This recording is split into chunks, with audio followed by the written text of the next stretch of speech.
मिजाज आज सही नहीं है, महलू मठाई तो दही नहीं है।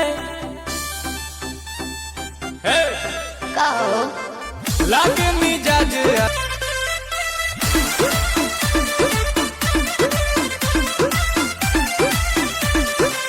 लागे मिजाज आज सही नहीं है, महलू मठाई तो दही नहीं है। कहो लागे